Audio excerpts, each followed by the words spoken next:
Kita coba untuk mengambil satu tema yang hot pastinya karena menyangkut nama Anies Rashid Baswedan ya.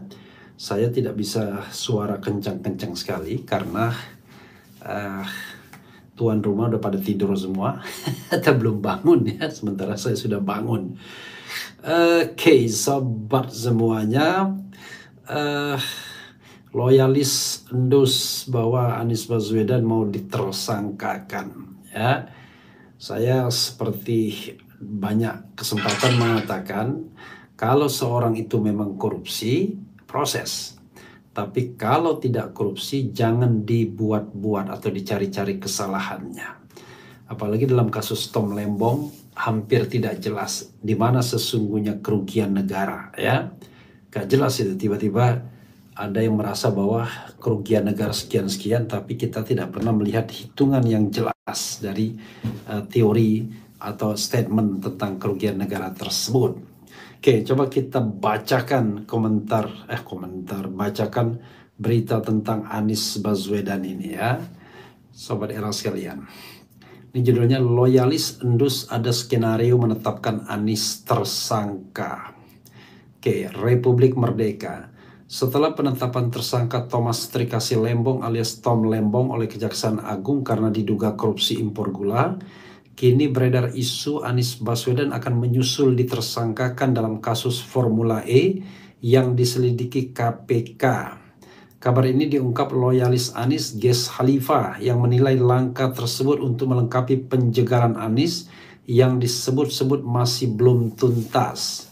Setelah temannya dibidik, kini target utama Anies sedang dibuat skenarionya, ungkap dihubungi kantor berita politik dan ekonomi RMOL Rabu 6 November 2024. Kasus Formula E sebelumnya sudah lama menjadi perhatian lembaga anti rasuah. Namun hingga kini belum ada perkembangan resmi dari pihak KPK mengenai status hukum Anies dalam kasus tersebut. KPK mulai melakukan penyelidikan terkait penyelenggaraan Formula E sejak November 2021 lalu. Sejak diumumkan, KPK sudah meminta keterangan beberapa pihak, termasuk Gubernur DKI Jakarta Anies Baswedan. Selain itu, KPK juga telah memintai keterangan beberapa pihak lainnya, seperti politikus Partai Solidaritas Indonesia PSI Anggara Wicitra Sastro Amijoyo, Wakil Wali Kota Jakarta Selatan Edi Sumantri, mantan Sekretaris Menteri Pemuda dan Olahraga Sesmenpora Gatot Dewa Broto, Ketua DPRD Provinsi DKI Jakarta Prastyo Edi Marsudi, hingga pejabat PT Jakarta Propertindo atau Jakpro. KPK memastikan akan menghentikan penyelidikan kasus penyelenggaraan Formula E jika tidak cukup bukti. Ya, saudara sekalian, itu tadi ya berita rmol.id yang mengutip pernyataan katakanlah pendukung garis keras Anies Baswedan, Ges Khalifa, bahwa ada rencana untuk menersangkakan Anies Baswedan. Jadi saudara sekalian, ya, sekali lagi ya, dalam pemberantasan korupsi itu, ya pertama dulu ya, pemberantasan korupsi itu kita harus dukung, harus kita support ya. Jadi siapapun yang melakukan tindak pidana korupsi itu harus diproses. Oke, itu pernyataan yang umum. Tetapi pernyataan yang lebih khususnya adalah memberantas korupsi itu tentu ada strateginya. Jangan asal kemudian siapapun yang diendus korupsi lalu dijadikan tersangka walaupun sesungguhnya tidak strategis untuk tujuan pemberantasan korupsi itu sendiri. Ya, apa yang harus kemudian dilakukan dalam hal pemberantasan korupsi? Pertama adalah ya, harus kasus-kasus yang strategis. Nah, kasus yang strategis itu adalah menyangkut dua hal. Satu, nilai korupsinya besar sehingga kemungkinan pengembalian kerugian negaranya itu sangat besar, ya. Yang kedua adalah menyangkut figur-figur tertentu yang berkuasa atau yang sedang berkuasa. Oke. Nah, dua hal tersebut harus dilekatkan, ditanyakan kepada Anies Baswedan. Apakah Formula E itu merugikan keuangan negara atau tidak secara de facto?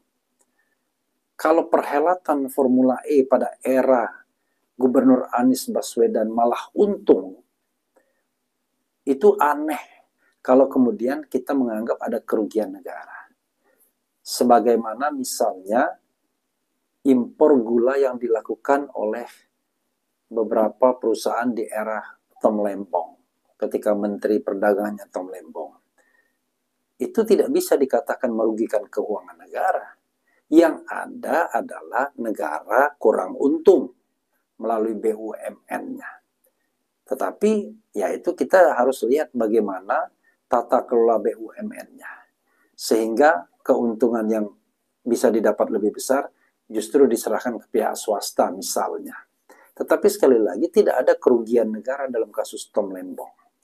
Dan yang kedua, tidak pula ada aliran dana kepada Tom Lembong sampai hari ini. Makanya saya katakan, kalau ada aliran dana kepada Tom Lembong, selesai saya mempermasalahkan kasus Tom Lembong. Nah, termasuk juga kasus Anies Baswedan. Jangan sampai kemudian gara-gara kebijakan, lagi-lagi Anies Baswedan kemudian dibidik untuk ditersangkakan. Lagi-lagi kebijakan. Soal pembayaran lah, soal timing lah, dan lain sebagainya. Soal izin lah, soal apa istilahnya, soal yang terkait dengan hal-hal yang sifatnya prosedural. Tetapi kalau dia tidak benar-benar korupsi, tidak ada bukti kerugian negara misalnya, malah Formula E untung misalnya. Yang kedua, tidak ada aliran dana kepada Anies Baswedan, tidak bisa dibuktikan misalnya. Ya, kebangetan. Event yang hampir bersamaan dengan Formula E itu Mandalika, di mana BUMN dipaksa untuk mensponsori terutama Pertamina. Yang terbukti apa? Eventnya rugi total, rugi besar.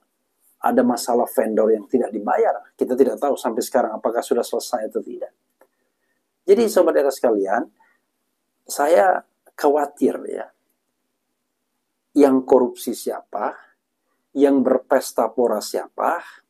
Yang diangkat jadi menteri-menteri dan punggawa-punggawa istana siapa? Yang dipanggil kejaksaan lalu ditahan siapa pula? Jadi very different direction. 180 derajat berbedanya. Harusnya yang jelas-jelas korup paling tidak dalam keyakinan publik bahwa orang tersebut ngaku sendiri. Kalau saya, mungkin kalau Anda bisa lebih jahat katanya, berarti dia sendiri mengatakan jahat, dia kan begitu misalnya. Kemudian diangkat dalam kekuasaan. Kita juga tahu bagaimana apa yang terjadi dengan perebutan kekuasaan kursi partai politik misalnya. Itu salah satu contoh saja untuk menunjukkan betapa justru orang-orang yang lebih bermasalah atau orang-orang bermasalah justru tidak diapa-apakan. Yang dibidik orang-orang yang barangkali dalam kasus Tom Lembong belum ada masalahnya. Dalam kasus Anies Baswedan tidak ada atau belum ada masalahnya. Ya, saudara sekalian. Jadi sekali lagi, tentu kita sebagai warga negara agak sedih. Kita berharap tadi bahwa pada masa pemerintahan Prabowo Subianto ini akan ada perubahan yang signifikan menyangkut dalam hal penegakan hukum dalam kasus korupsi. Ini boro-boro orang-orang baik disingkirkan, tersingkirkan, bahkan dibidik sekecil apapun kesalahannya. Sementara orang-orang yang jelas-jelas bersalah, pernah ditetapkan sebagai tersangka, kemudian mau ditersangkakan lagi tidak bisa karena dilindungi oleh kekuasaan, dan lain sebagainya. Ya, kemudian tidak diapa-apakan. Bahkan diangkat dalam jabatan publik. Miris kan kita semuanya. Ya sudahlah. Saya terus terang saja kalau mau jujur ya, sobat era sekalian, selalu mengatakan berharap dengan Prabowo Subianto. Tetapi makin lama harapan tersebut makin mengecil dan barangkali bisa saja padam, ya kan? Sementara yang terlihat adalah pemerintahan ini tidak bedanya dengan pemerintahan Presiden Jokowi. Tapi apakah saya salah? Saya berharap saya salah, ya. Akan ada gebrakan yang dahsyat bagi pemerintahan Presiden Prabowo. Dan pastinya bukan dengan menersangkakan Anies Baswedan, karena itu sebuah tindakan yang menurut saya dibuat-buat dan sekedar mencari-cari kesalahan. Kan cari yang strategis kasusnya. Kasus yang memang strategis untuk kemudian diberantas korupsinya. Makanya saya katakan, itu namanya Zarub Rikar, bayangkan. Itu korupsi kelas kakap betul itu. Walaupun barangkali soal kerugian negara itu soal yang lain, karena ini different direction, ini soal suap. Soal Markus, maklar kasus. Itu signifikan untuk memperbaiki bagaimana negara ini bersih dan tidak lagi korup. Soal undang-undang KPK, itu soal yang signifikan. Soal komisioner atau calon pimpinan KPK itu signifikan. Mengembalikan novel CS ke dalam KPK itu signifikan. Sayang sekali 4 hal ini yang menurut saya signifikan untuk memberikan green light, ya, lampu hijau, ya, kepada masyarakat bahwa pemerintahan Prabowo peduli dengan pemberantasan korupsi, tidak hanya sekedar omon-omon besar atau omon-omon tegas, jelas, omon-omon yang seperti tegas, seperti jelas, tetapi ini benar real dilakukan. Jadi satu kata dengan perbuatan. Tapi sekali lagi, saudara sekalian, ya, saya sebagai warga negara tetap berharap pemerintahan Prabowo memberantas korupsi dengan sebenar-benarnya, sesungguh-sungguhnya, walaupun harapan itu makin lama makin mengecil, padam. Sebenarnya harapan yang terbesar adalah ketika Prabowo dilantik. Orang menganggap, nah, selesailah. Tidak perlu dia berbasa-basi lagi dengan Presiden Jokowi. Ternyata sama saja. Ketika menterinya diumumkan, Wallahu Akbar, ya. Ternyata orang-orang bermasalah diangkut dan diangkat. Ya sudah. Ya, kita hanya berdoa saja kepada Allah Subhanahu wa taala bahwa negeri ini akan dirahmati, ya. Saya tidak tahu rahmatnya seperti apa, tetapi intinya adalah mudah-mudahan tetap akan menjadi negeri yang baldatun thayyibatun wa rabbun ghafur. Tetap saya memegang harapan itu, ya. Walaupun kemudian fenomena pemerintahan Presiden Prabowo makin lama makin memberikan pesimisme kepada saya. Jadi optimis dan pesimis itu bukan ditentukan oleh saya, tapi ditentukan oleh apa yang kita saksikan dan apa yang kita lihat. Kita bacakan, ya.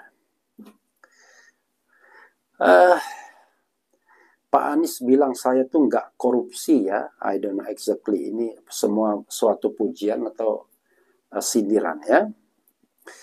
Kemudian ada yang bilang mantap sih kalau Anies diusut, ya. Ya Allah, lindungilah negeriku ini dari kejahatan orang-orang zalim. Kemudian ada yang bilang, saya tidak perlu yang lain-lain, ya. Ini ada orang yang bilang, kemudian demokrasi, bisa terjadi revolusi, hukum dipakai jadi mainan elit politik, ya. Prabowo nggak jelas, nggak sesuai dengan pidatonya. Mudah-mudahan siapa yang korup ditangkap, siapapun itu kapanpun itu. Nah, begitu dong Andi Riam, ya. Jadi kita itu harus memberikan sebuah pendapat yang konstruktif. Saya mengatakan kalau Anies korupsi, go ahead. Harus diproses. Tapi kalau nggak korupsi, jangan. Saya tidak mengatakan bahwa Anies pasti tidak korupsi.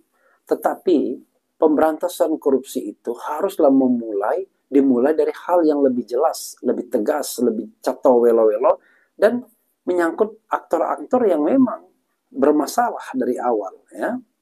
Baik dari profil harta kekayaannya maupun hal-hal lainnya, ya.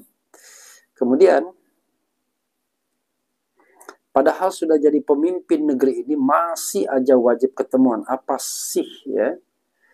Ya, semoga saja Anies tidak korupsi, Ya, itu bagus, doa ya terbaik ya. Kemudian Mulyono dan keluarganya juga diperiksa Pak Presiden. Ya harusnya begitu, sudah dilaporkan ke KPK ya. Rezim Jokowi dan rezim Prabowo ketakutan terhadap sosok Bung Anies Baswedan, namun justru paham PKI dibiarkan tumbuh subur. Masa sih ya? Kemudian zaman fitnah, awas waspada ya. Kemudian siapa yang korup harus ditangkap, jangan tebang pilih. Ya silahkan, asal dia betul-betul korup gitu, jangan tidak korup kemudian diproses gitu ya. Sang jenderal ciut sama Fufu Fafa. Kemudian hukum hanya berlaku pada lawan politik yang antar kita di depan mata tak tampak ya. Betul kata Bang Yusril ya. Pemilihan dihasilkan dari hasil curang, maka negara akan dikuasai orang-orang jahat. Oh ya, Yusril yang bilang ya. Mulyono itu sudah jelas ceto welo-welo ya. Siapapun yang korup wajib ditindak tegas, dan jika hanya untuk menjatuhkan lawan, janganlah pakai cara-cara yang tidak baik ya. Kemudian Mahfud bilang jelas kok Anies terindikasi. Ya, saya tidak mau membahasnya. Maksud terindikasi itu apa, ya kan? Kalau kita bicara tentang penegakan hukum, ya seperti Tom Lembong itu, jangan Anda bilang soal dugaan-dugaan lagi. Sesuatu harus ceto welo-welo. Memang bahasa hukumnya dugaan, tapi proses pembuktiannya sudah jelas, tegas. Makanya dulu KPK itu tidak pernah kalah, karena pembuktiannya tegas, jelas, ceto welo-welo. Tapi sekarang, waduh,